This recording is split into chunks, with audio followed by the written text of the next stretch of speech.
I recently played Half-Life Alyx in VR and it was an amazing experience. I used to always look at VR as slightly gimmicky, but when I tried it, I really understood the hype. It's a very unique and amazing feeling to be in a headset and interact with a game, but the way Valve utilizes the space and takes advantage of the player feeling so immersed is very smart and they really make the most out of it. Unfortunately, there's no real way to just replicate how the VR playable space feels in a regular keyboard and mouse setup. It's just a very unique experience that you're only going to get when playing with a headset. The smallest things like opening a door or picking up a bottle suddenly become the coolest shit to do in a VR headset. But it really had me wondering if you could translate this experience as very tailored to VR into a flat screen experience. And luckily there's a mod by the GB2 development team that allows you to play Half-Life Alyx without a headset. And I'm not gonna lie, I was very skeptical about it. I didn't see how a flat screen mod would work with all those VR specific interactions I mentioned, and this isn't a criticism to the mod team. What they've done is something I largely thought would be impossible, and they've done a very good job at porting the game over. This is just an assessment of whether you can really transform a game that was intended to be a VR exclusive to a flat screen experience. And by the way, if it wasn't obvious, every time I say flat screen, I'm referring to the non-VR mode. This game surprisingly has a starting menu that was made in the Godot game engine, and it works as you'd expect it to. It gets you into the game quick. From the starting chapter, I immediately realized that visually, this game is never gonna have any issues. Graphically, Half-Life Alyx looks amazing, and it's crazy to see how good the Source 2 engine can look. I'm very excited to see what campaign experiences Valve will end up making with the engine, or maybe I should say if Valve make a single player experience with this engine. But this is where you really start to realize that unfortunately the interactions are just a lot worse when it comes to the flat screen. In this stage of the game, people tend to mess around with everything they see, and I've seen people in VR sit here for a good 10 minutes just messing around with anything. Without a VR headset, it just felt boring, which is understandable. But one thing that surprised me is that the bottles don't have this cool bubbly effect, and also the way objects throw is very weird. I think it still follows the weight of objects in VR, so if you try to throw something small like a pen, it will literally go flying through walls.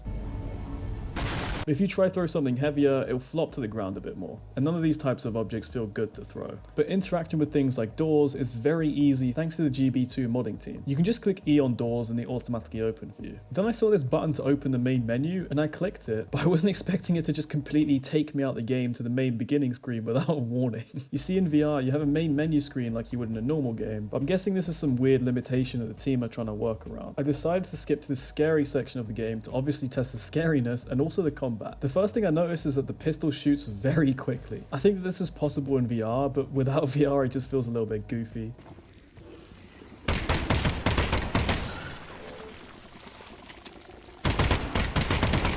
And the view model looks a little bit odd. And again, this section that took me several minutes to get through in VR took me about a minute to blitz through in flat screen. I'm sure you're starting to see a pattern with how pacing and gameplay wise, it really hasn't translated over very well. And I'm sure that's obvious to some extent. Valve have perfectly tailored the level design, gameplay and set pieces to a slower moving VR headset user. And obviously it's not going to mix well with the flat screen experience, especially when most people play Half-Life more like this.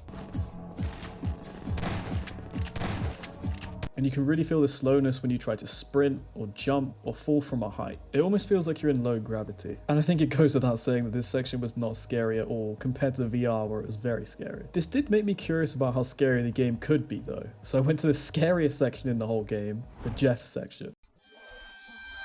If you don't know what this section is, Jeff's a monster that can't see, but he can hear very well. So if you make any type of noise, he's going to chase after you. And Valve did a very good job at putting you into situations where you're forced to be near him or he sneaks up on you or something like that. And this section had me shitting myself in VR, I won't lie to you. But again, these sections that felt like they took a very long time to complete in VR were blitzed through in a couple of minutes on flat screen and they weren't very scary at all. Using the multi-tool looks and feels a lot worse too. But again, this is a work in progress mod, so don't take too much from that. And I actually like the view model for it quite a lot. And even though the pacing's off, it's still very interesting to see this game from a new perspective, because these parts that used to appear very large and scary to me are actually really small and not very scary in reality. I finally decided to compare the point Insertion chapter, since that was very trippy and disorienting in VR, and a very unique experience to say the least. And this just confirmed what I said about the experience graphically, because this game still looks so good, and maybe even better at times. The warm yellow lights contrasting with the cold blue sections still look really good, and surprisingly this was the only section where I felt felt like flat screen actually did something a lot better. There's this small section here where you feel like you're upside down and sideways, and of course in VR this was an extremely trippy experience. But in flat screen I actually felt way more disoriented with the mouse movement and stuff. I just straight up couldn't figure out how to move and was having a really hard time with it. I think this is because in VR it actually becomes slightly easier since I'm able to move my head, which is obviously a lot more natural than moving a mouse. And I'd argue that that's a very good thing for this section because it's supposed to feel weird and distorted. But with all this, I still really can't recommend playing this game if you haven't played with the VR headset yet. Unless you intend to just sit there and trip the fuck out in the point insertion chapter. I'm smoking on Zen Neolanth Citadel Dark Matter pack. If you have played with a VR headset though, I definitely suggest trying it out because this game's still fun to play and mess around with. But please, don't use this mod as a substitute if you haven't played with a VR headset. In my opinion, it's genuinely better to just wait for the chance to use a VR headset and play it that way. You're just going to miss out on so much of Valve's unique, amazing game design without that, and it's really going to spoil the game for you. But yeah, I hope you enjoyed this little overview, and maybe check out some of my other videos.